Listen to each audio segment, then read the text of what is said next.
Hi guys, welcome to Dega Media. నేను మీ Seelam Sivabhaskarayya. So Bigg Boss లో ఇప్పుడు గేమ్స్ అన్నవి డిఫరెంట్ గా పెడుతున్నాడు. ఆ గేమ్స్ దేనికంటే రెండు రకాల గేమ్స్ అయితే పెడుతున్నాడు.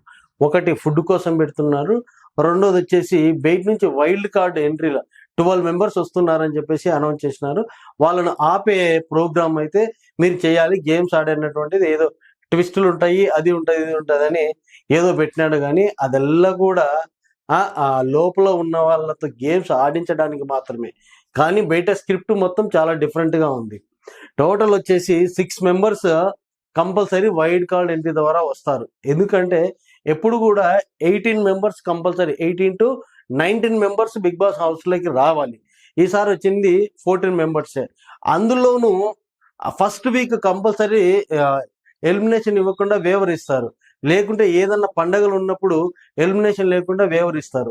అలా ఇవ్వలేదు కాబట్టి ఈసారి కంపల్సరీ 6 మెంబర్స్ అయితే గనక ఎంట్రీ అవుతారు. అండ్ ఇంకా కొంచెము అన్లిమిటెడ్ అని కొత్తగా ప్లాన్ చేసినట్టు కాబట్టి ఒక 3 మెంబర్స్ ఆర్ 4 మెంబర్స్ను ఎవరైతే ప్రీవియస్గా ఈ సీజన్లలో ఉన్నారో వాళ్ళని తీసుకొని వస్తారు అన్నట్టు. సో ఎందుకు వాళ్ళని తీసుకొని వస్తారు అంటే గనక, ఒకప్పుడు వాళ్ళు అంటే ఫస్ట్లో హరితేజ ఇచ్చినటువంటి కామెడీ కానీ, ఫుడ్ వండడం కానీ, అండ్ ఆమె డ్రామాలు కానీ ప్రతి ఒక్కటి కూడా బిగ్ బాస్ రేటింగ్ను చాలా అంటే చాలా పెంచింది. లాస్ట్ సీజన్లో టేస్టీ తేజ మామూలుగా లేడు. ఎంత కావాలంటే అంత కంటెంట్ తన మీద తన జోకులు వేసుకొని మరి కంటెంట్ అయితే మనకు ఇచ్చినాడు. సో ఇప్పుడు కూడా బిగ్ బాస్ చాలా ప్లాన్ ప్రకారము 12 మెంబర్స్ అని చెప్పి వాళ్ళతో గేమ్స్ ఆడిపించి కంపల్సరీ వాళ్ళు గెలిచేలాగా చేసి ఒక 6 మెంబర్స్ వరకు మీరు సేవ్ చేసుకున్నారు. సో 6 మెంబర్సే వైల్డ్ కార్డ్ ఎంట్రీ అన్నది మనకైతే క్లియర్ కట్ గా చూపిస్తారు. అదే జరుగుతుంది, జరిగి తీరుతుంది కూడా. సో ఇప్పుడన్నా అంటే ఇప్పుడున్న వాళ్ళు ఎవరైతే ఉన్నారో సో కాల్డ్ లోపల ఉన్నటువంటి కంటెస్టెంట్స్ వల్ల మనకి చాలా అంటే బోరింగ్ అప్పుడప్పుడు రోత కూడా పుడతా ఉంటది.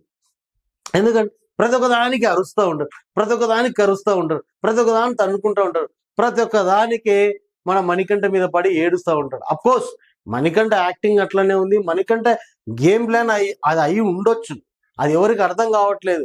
తను ఏడవడము, సెంటిమెంట్ గా ఉండడము ఇజ్ అ మోటివేటర్. సో వాడికి ఏడుపు ఈజీగా వస్తుంది. అంటే ఒక మోటివేషన్ చేసేటప్పుడు ఆ కొన్ని వర్డ్స్ బయటికి రావాలంటే ఆ ఫీల్ తో చెప్పాలి. కాబట్టి అదే ప్లాన్ అక్కడ బిగ్ బాస్ లో అప్లై చేస్తూ ఉన్నాడు. మరో పల్లవి ప్రశాంత్ అవ్వడానికి ప్రయత్నిస్తూ ఉన్నాడు. కానీ పల్లవి ప్రశాంత్ని ఎవరు కూడా రీప్లేస్ చేయలేరు. కానీ అమర్ను మాత్రం రీప్లేస్ చేసే పనిలో మన మణికంఠ అయితే ఉన్నాడు.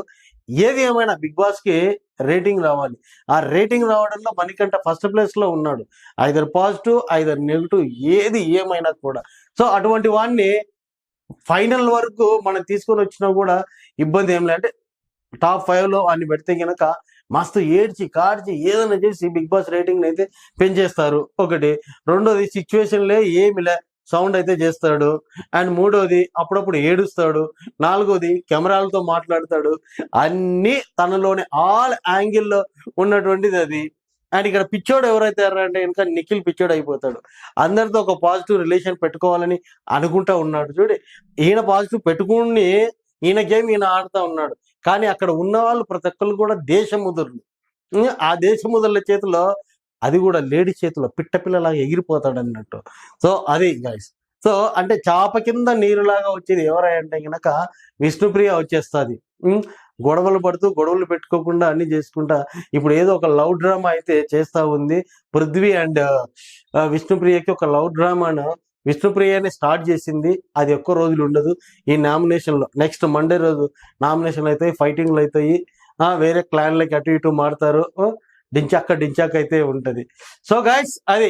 సో ఇప్పుడు లేటెస్ట్ గా అంటే ప్రీవియస్ బ్యాచ్ లో వచ్చేటటువంటి contest list 6 members wild card entry అది కన్ఫర్మ్. అంటే చాలా కలర్ఫుల్ గా ఉండబోతోంది. చాలా ప్రయోగం చేస్తున్నాడు. వీళ్ళు చక్కగా ఆడితే వీళ్ళనే ఉంచుతాము అని చెప్పేసి. సో వీళ్ళు ఎవరు కూడా చక్కగా ఆడలేదు కాబట్టి కొత్త వాళ్ళని 6 మందిని అయితే తీసుకొని వస్తున్నాడు. అండ్ లాస్ట్ టైం ఎవరైతే ప్రీవియస్ బ్యాచ్ ఎవరైతే ఉందో అందులో ఫస్ట్ హిమజ, ముక్కు అవినాష్, నయని, పావని వీళ్ళైతే 100% కన్ఫర్మ్ అయిపోయినారు. అండ్ అలాగే రోహిణి, గౌతమ్, అండ్ టేస్టీ తేజ వీళ్ళు 90% ఆఫ్ కన్ఫర్మేషన్ అయితే ఇచ్చినారు. సో గౌతమ్ వచ్చినారంటే ఇంకా చాలా బాగుంటది. గౌతమ్ రావాలని కోరుకోవాలి. అప్పుడే 2.0 అయినప్పుడు అశ్వత్థామా అనుకుంటూ వచ్చేసినాడు. రాలేదనుకున్నాడా, రాకూడదు అనుకున్నారా, వచ్చేసిన అశ్వత్థామా 2.0 అనుకుంటూ వచ్చి నానా యాగి చేసి చూసే వాళ్ళకు ఒక ఐటమ్ పీస్ లాగా అప్పుడైతే కనపడ్డాడు. కానీ మళ్ళీ ఇప్పుడు maturity వచ్చింటది.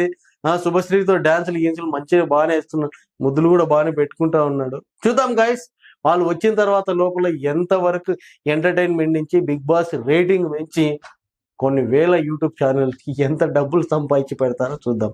Thank you guys, bye.